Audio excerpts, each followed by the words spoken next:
is Elizabeth, and today we're going to be doing hips, quads, and hamstrings, and probably a bunch of other things. I highly recommend this for runners, but this is also very nice for non-runners, any kind of exercisers. Okay, so first we're just going to start gently on the floor. As always, you want to connect with your breath. You want to check in with your body.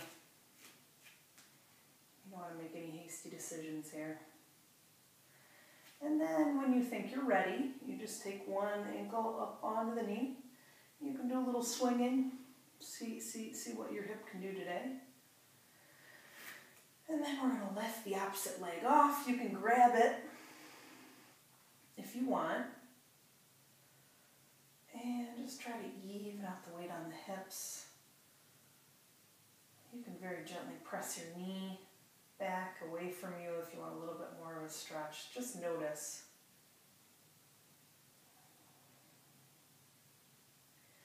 Exhale. And then we'll go to our opposite side. So the ankle goes up onto the knee. And just do some swinging here. Find its natural range. And you can lift up. And I like to do pelvic tilts here.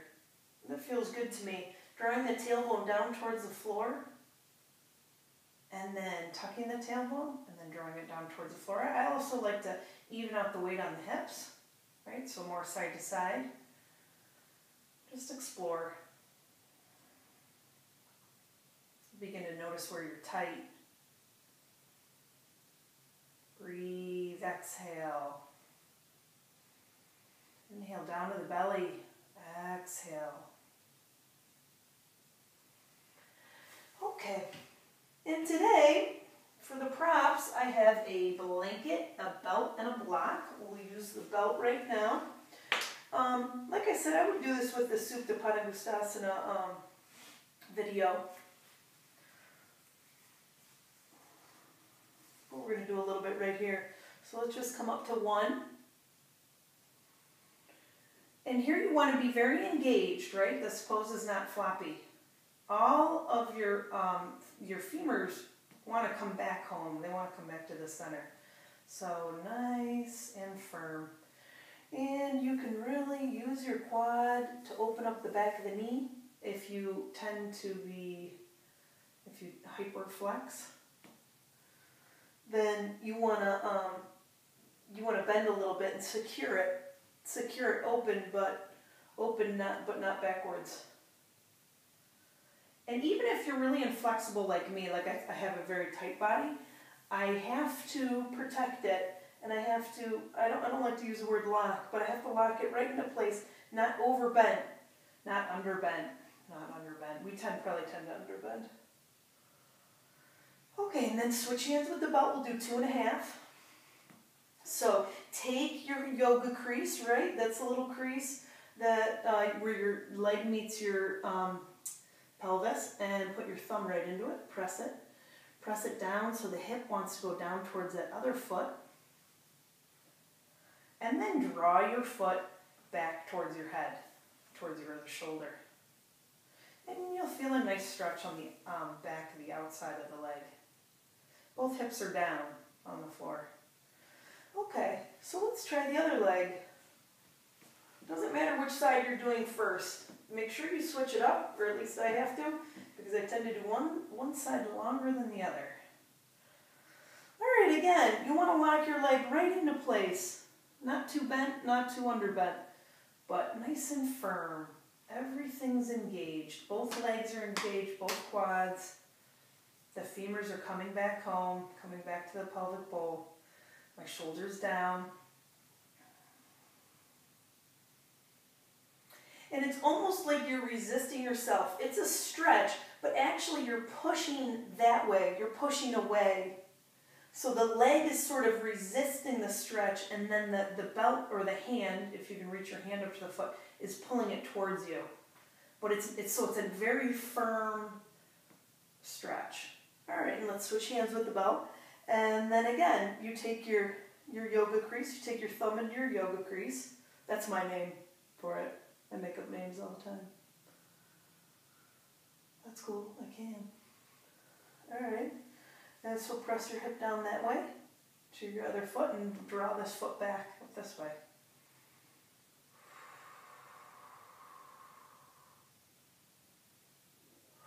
Exhale, exhale.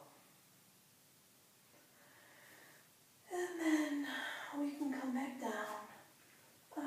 You can always spend time in between poses, just enjoying.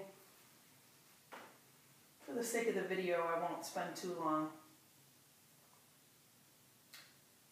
But there's really no limit to how long you can rest in between poses. All right, so we're gonna flip over, flip the pancake. And I like to bring my hips back so I can feel the entire front of my belly, my lower belly. And I like to bring my ribs forward. So that feels really good too. Okay, now let's take one foot and just work with it. So you don't want any gap between the floor and your hip. You want to really press the hip forward. And you can draw the ankle back. If you can grab your ankle, grab the ankle.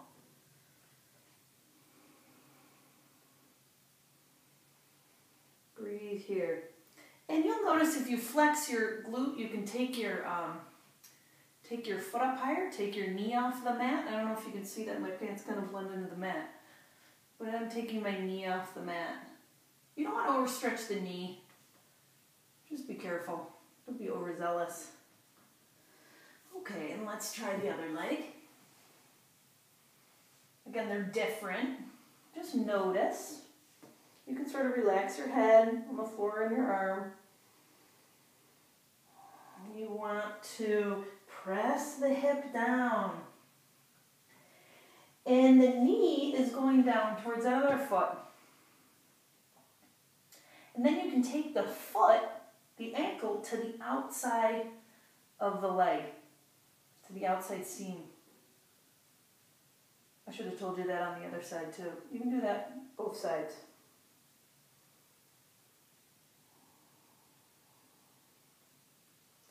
And you can also flex the glute and pull it up. But you gotta be careful with overstretching the knee. Okay, and let's just come into a child's pose. Again, there's really no limit to how much time you take in between the poses. Get nice and comfortable.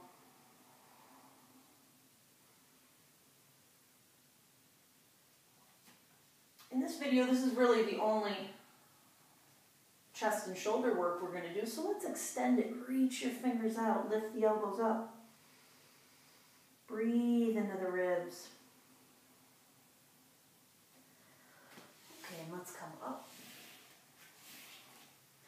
And now we're going to use our block on the wall.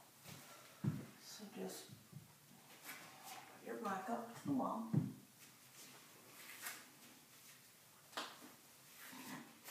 And you're going to start with one leg. Again, doesn't matter.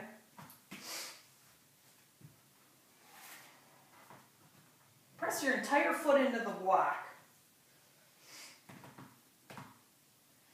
Press into the knuckle of the big toe, knuckle of the pinky toe, center of the heel. And this foot is back maybe, I don't know, 2-3 feet, something like that. Doesn't really matter.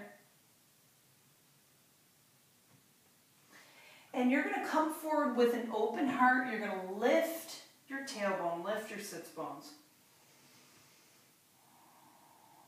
Keep your hips even. If you can't be disciplined enough, take the heel of your hand and put it into your yoga crease and gently press. Press into the knuckle of the big toe. Press into the knuckle of the big toe. Both legs are straight. Exhale, exhale.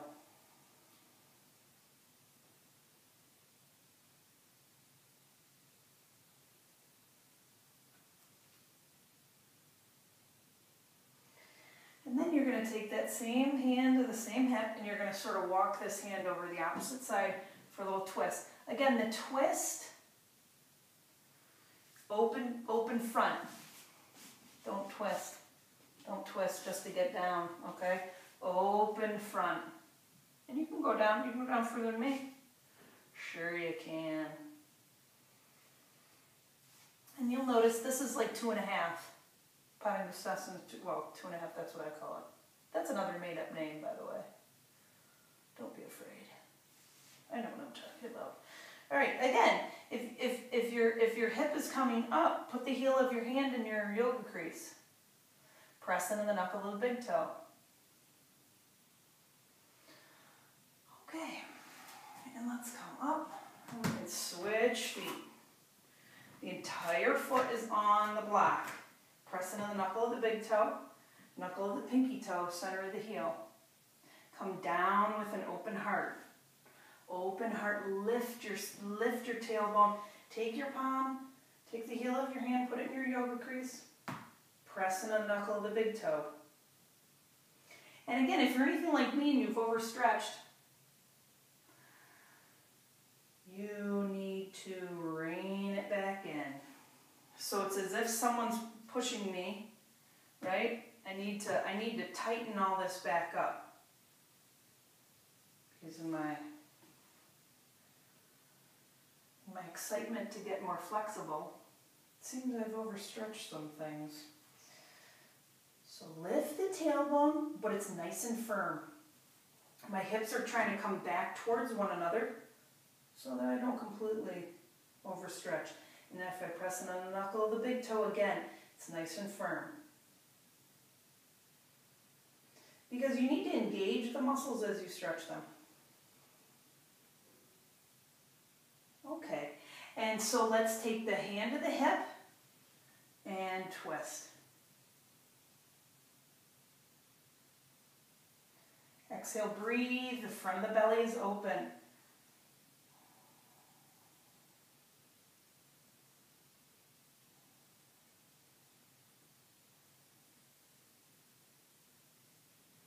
And you can slowly come up and just step back and notice.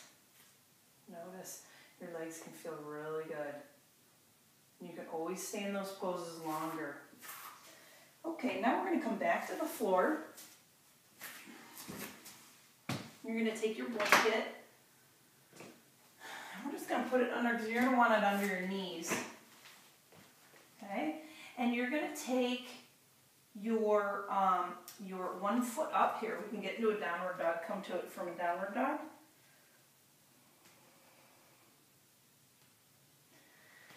And then take your foot and make the front foot like a squat. So take the toes out to the side, the heel is in. And someone asked me, should the knee go over the ankle?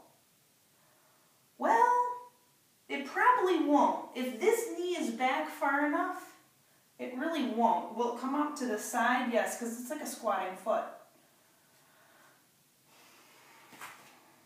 So take the hand of the bent leg and see my knee is coming out. It's coming out this way. It's a squatted foot. It's a squatted knee.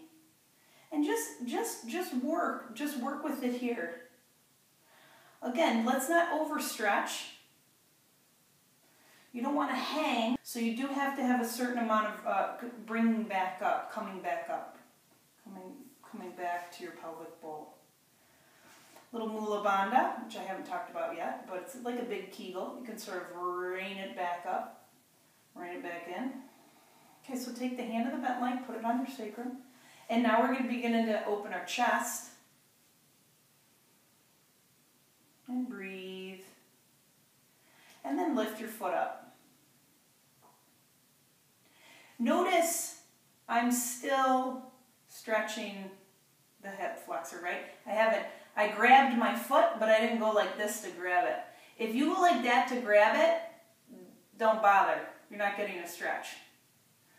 If you can release the hip down towards the floor and grab it, then do that.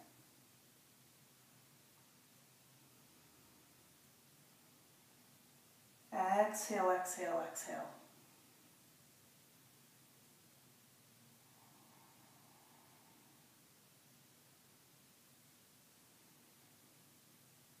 And I call this pose the ribbon pose because nothing's straight. Be nice and round. All right, and let's release. You can also use the belt to grab the ankle. That's a nice way to do it too. But sometimes just lifting the ankle up, lifting the foot up is all you need to do. So let's come back to downward dog, to transition. And you'll do your opposite leg. So again, the foot is in a squatted position. So you'll have to, wriggle your foot up or wriggle the knee back. Toes are out, heel is in. Don't worry too much about the knee. And you might feel that on your inner thigh, so that's okay too. That's right, that's correct. And then take the hand of the bent leg, put it on your sacrum, open your chest. Again, if you're anything like me and you've overstretched the left hip flexor, rein it in a little bit. Do a little mula bandha, big kegel. We'll talk about mula bandha later. And then bring your foot up. So you can just stay like that. I can feel this. I can feel this already. Can I grab it? Yes, I can. This side is a lot tighter. Exhale, exhale, exhale.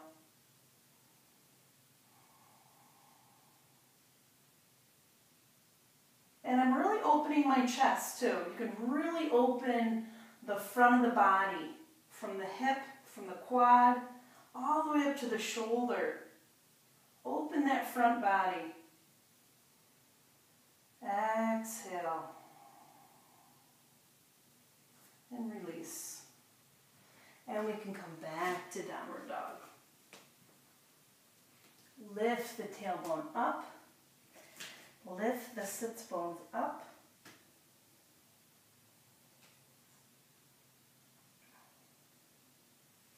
Let the head go.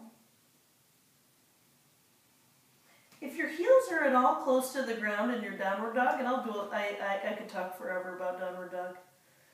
But if your heels are at all close to the floor, lift your toes up. Okay. And that is all I have for today. Hips, quads, and hamstrings. Thank you very much.